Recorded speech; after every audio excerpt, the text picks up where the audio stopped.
Assalamu alaikum warahmatullahi wabarakatuh. Kabajamtoota ilmaan Oromoo iddoo jirtanitti nagayni keenya isin haa dhaqqabu. Oromoonni diyaasporaa jirtan, kan biyya keessa jirtan, kan biyya alaa jirtan hin sodaatinaa uummata keenya Harargeetiif sagalee haa taanu. Iyyinee mootummaan naannoo Oromiyaa dhageessee uummata kana bakkatti godhuu qabdi. Wallagga Bahaatii fi Wallagga Lixaa keessatti uummanni kun dhumaa jiran.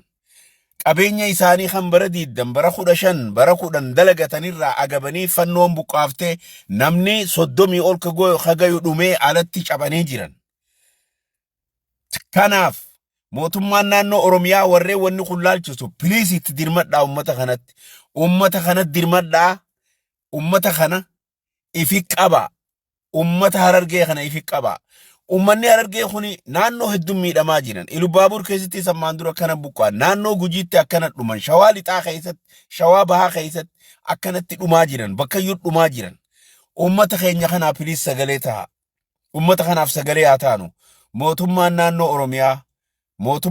Oromiyaa warreen hujiin kun laalchisu. Mootummaan naannoo Oromiyaa warri hujiin tun laalchiftu.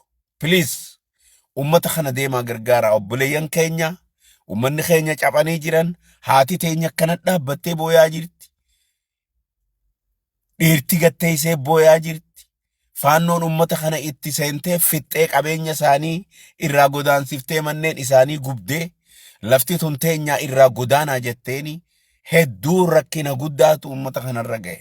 Kanaafuu ummata kana Rabbi haa gargaaru. Nuti haala jirrulleen Rabbi ni kadhannaa fi yoo tartiibni jiraate gargaarsallee ni baafna. Gargaarsanii kannina please ummata keenya kana haa gargaarru. Bakka jirtanii Oromoon hundi please sagalee taaf ummata kanaaf. Ummata kanaaf Rabbiin nu bira haa dhaabbatu. Rabbiin nu haa gargaaru. Sagalee haa taanuuf ummata kanaaf. Ummanni keenya ummanni Harargee kun sababii dhiphina lafaatiin naannoo isaanii irraa buqqaanii biyya adda addaa faca'anii turan. Ummanni nagahee qabu ummata naannoo karaa Baalee kana gore. Ummanni karaa Shawaa Lixaa fi Baattis Harargeen dhumaa jirti. Fixaa jiran. Tokkoon fixaa jiran. Faannoonii fixaa jirti. Shaneenis fixaa jirti ummata kana. Akkasuma Wallagga keessattis akkuma dhageessan kana dugugamaa jiran.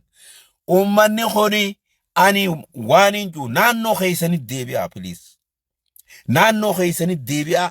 Naannoo keessanitti bisinsa banadhaa. Dalagadhaa. Naannoo keenyatti lafti dhiphattus akkuma achitti uumamne jiraanna. Furmaata naannoo keenyatti haa argamsiifnu. Furmaata naannoo keenya haa argamsiifnu.